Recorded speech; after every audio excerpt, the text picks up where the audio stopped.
SD-WAN, software defined wide area network. Now, a lot of people say that SD-WAN is to eliminate the MPLS connections for an enterprise network, which is not actually true. So, we are going to discuss SD-WAN in this video. First, let's focus on one of the scenarios. I have drawn a topology, and in this topology, what you can see is that one enterprise, name is ABC, have multiple branch offices. For example, branch 1, branch 2, branch 3, and so on. These branch offices have connections with multiple transports like MPLS transport and Biz Internet. You can have some other transports like you can name like LTE connections, VSAT connections, private internet connections, and many more. The main purpose of the WAN connection is to get all these sites connected with the main site, which is data center. Now, for your information, all these sites are at different geographical location. So typically WAN connection in traditional network means we want to connect our multiple sites with one another or maybe with one of the important sites like data centers. There can be redundant or multiple data centers also available. So in traditional network, we have the complex network, which will be, you can say, not that easy to manage for a large enterprise network. Traditional network, it will be hard for us to handle the complex or complete management plane, control plane, and data plane. If I talk about handling, the router is responsible for all the type of traffic. It can be any traffic like SSH, it can be any traffic like Telnet.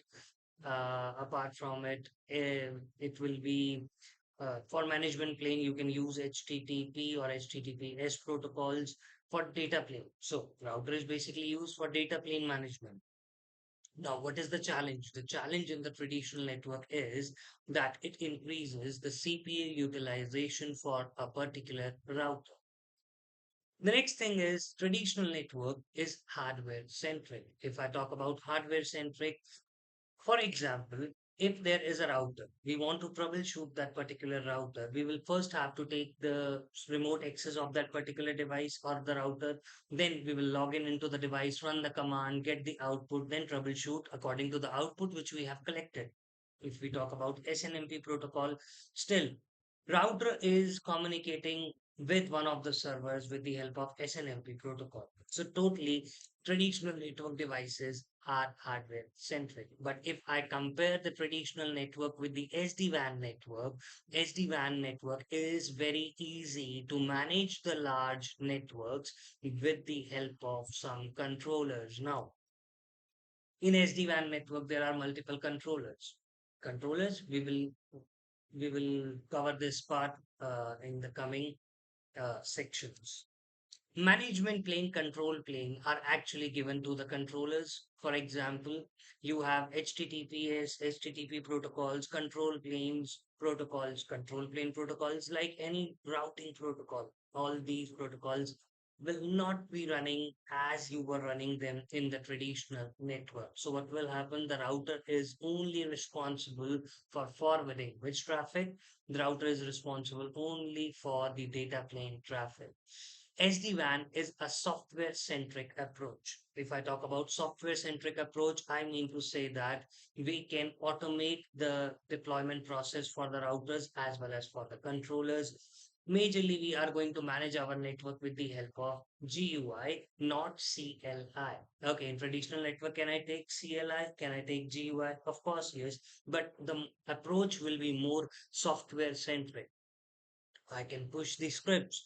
I can use the API calls. So this will be the major difference in between the traditional network and in the SD-WAN network.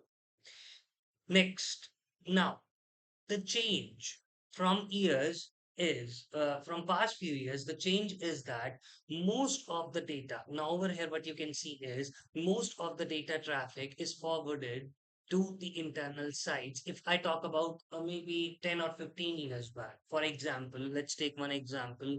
I have my site, I have a data center, for example, this one. Yes, I have the data center. Now, all the devices which are present in the different sites are basically forwarding the traffic towards the data center. This was the approach or data traffic forwarding pattern which is being or which was used earlier.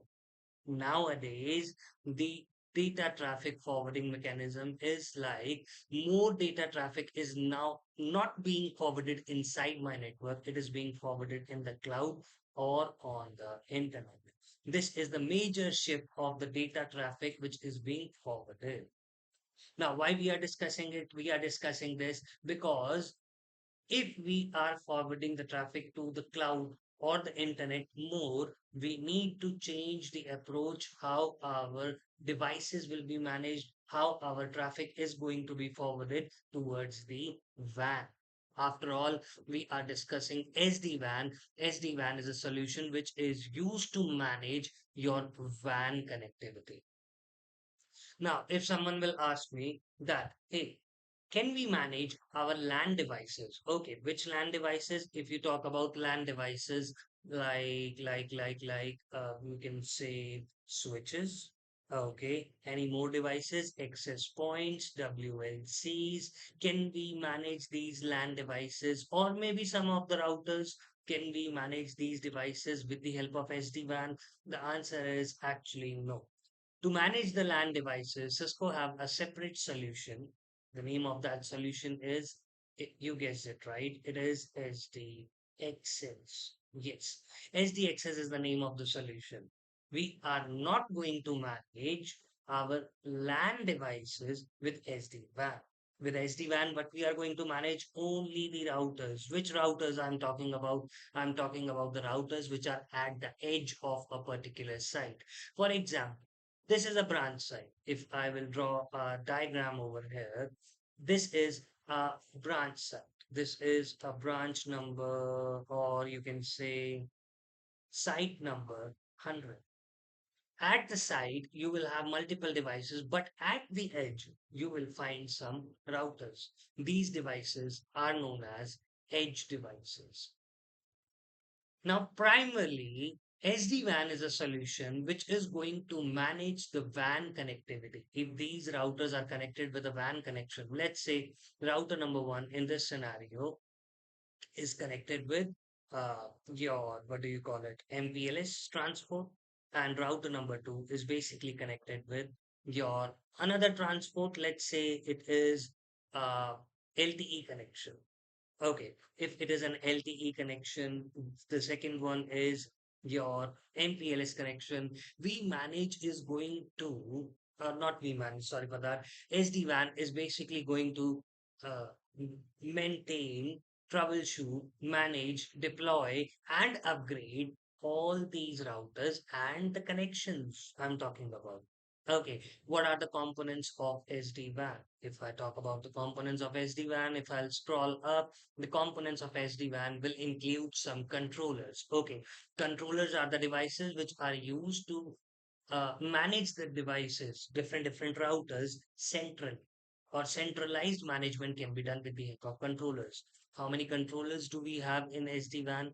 Majorly, we have three controllers. The first one is vBond, the second one is vManage, and the third one is vSmart control. These are the three primary controllers in SD-WAN. Apart from it, we have one more controller known as vAnalytics.